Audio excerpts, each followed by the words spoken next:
नमस्कार। आज हम लोग आए हुए हैं चित्रकूट में और यहाँ पर ये जो नदी आपको दिख रही है, इस नदी का नाम है मंदाकिनी। इस नदी का नाम जरूर आप याद रखिए। इस नदी का नाम है मंदाकिनी। और जो तुलसीदास जी की रामचरितमानस जो लिखी गई थी वो इसी मंदाकिनी नदी के किनारे लिखी गई थी। बोला जाता है कि चित्रकूट के धाम पर वही संतन की भीड़, तुलसीदास चंदन घसें तिलक करें रघुबीर। तो वो जो चीज़ बोली गई थी वो तुलसीदास जी के द्वारा इसी मंदाकिनी नदी पर बोली गई थी।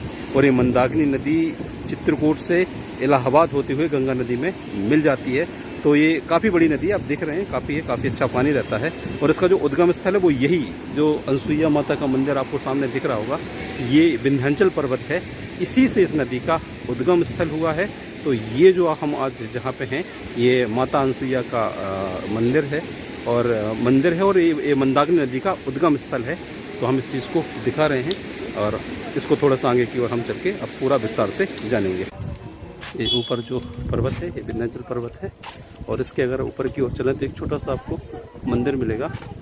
और वो मंदिर जो है वो ऋषि अत्रे और मंदाकिनी, ऋषि अत्रे और अनसुईया माता जो थी उनकी तपस्थली थी।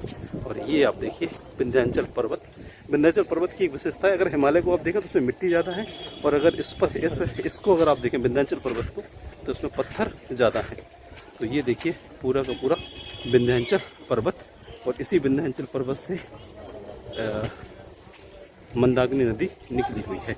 इसका नाम है भीमशिला महेंद्रांचल पर्वत। इसका नाम है महेंद्रांचल पर्वत, नीलगिरी के नाम से जाना जाता है। तो आप इसको देखिए। ये देखिए परमहंस आश्रम अनसुईया मंदिर है।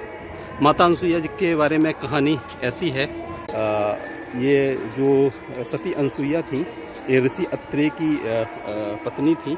ऋषि अत्रे की जो अनसुईया पत्नी थी ये इनसे देवता जब इनसे मिलने के लिए आते हैं और इनकी तपस्या से देवता काफ़ी खुश हो जाते हैं तो वो अनसुईया माता से वर मांगने के लिए कहते हैं। तो अनसुईया माता वर के रूप में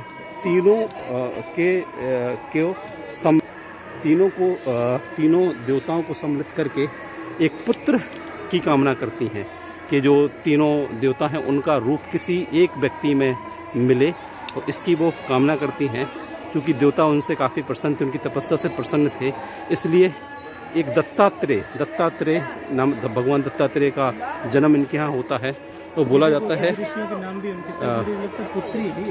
हाँ, तो दत्तात्रेय जो हैं वो अंगिरा, अत्रि, हाँ कुला। हाँ, तो ये जो आपको आगे दिख रहे हैं ये कुछ यहाँ पे कुल के उनके नाम लिखे हुए हैं। तो बोला जाता है कि वो तीनों देवताओं के सम्मिलित रूप जिन्हें बोला जाता है दत्तात्रेय, उनका इस जगह पर जन्म होता है मंदाकिनी नदी के किनारे। और ये मंदाकिनी नदी का उद्गम स्थल चूँकि इसी जगह से है और न केवल उनका जन्म होता है, बोला जाता है भगवान परशुराम जिनको पूरे ब्रह्मांड में कहीं शांति नहीं मिल रही थी, उनके दिमाग को भी शांत करने का जो कार्य किया था वो भगवान दत्तात्रेय ने किया था। तो ये मंदाकिनी नदी है जो कि आपको दिख रही है सामने, ये चित्रकूट से होते हुए जाएगी और राम इसी पे नहाते थे। और बोला जाता है कि जहाँ पर राम घाट है वहाँ पे एक छोटी सी धारा और देखने को मिलती है। उस धारा का जो नाम है वो सरयू धारा उसको बोलते हैं। बोला जाता है कि भगवान राम के पीछे सरयू भी अयोध्या से यहाँ आ गई थी और मंदाकिनी से उनका मिलन होता है। तो ये ऋषि अत्रे की पुत्री बोली गई है और ऋषि अत्रे और अनसुईया की पुत्री है मंदाकिनी, जो कि यहाँ से जाती है और गंगा में मिल जाती है। और माता अनसुईया ने सीता जी को दिव्य वस्त्र दिए थे, जिन वस्त्रों की विशेषता ये थी कि ये वस्त्र पर डे नित्य नए हो जाते थे। जिनको खटकटा चोर नाम का एक चोर था, एक राक्षस था, वो चुरा के ले जा रहा था, जिनको लक्ष्मण जी बांध देते हैं। तो ये कहानी भी इस क्षेत्र से जुड़ी हुई है। तो इसके बाद गुप्त गोदावरी वाले क्षेत्र में भगवान राम का प्रवास हुआ था। तो ये जो क्षेत्र है ये अनसुईया आश्रम, अनसुईया जगह कहलाता है। उनकी तपस्थली उनकी जो तपस्थली है वो ऊपर की ओर है और ये जगह कहलाती है अनसुईया आश्रम। और इसका काफ़ी अधिक पौराणिक महत्व है। सबसे ज़्यादा महत्व है कि वो ये जो आपको नदी दिख रही है मंदाकिनी, इस नदी का उद्गम क्षेत्र यही है, यही अनसुईया आश्रम है। ये हम लोग आ रहे हैं ऋषि माता अनसुईया और ऋषि अत्रेय के आश्रम में। और सामने जो आपको दिखाया गया है, सामने आपको अर्जुन को दिखाया, श्री कृष्ण जी को दिखाया गया है जो कि अर्जुन को ज्ञान दे रहे हैं।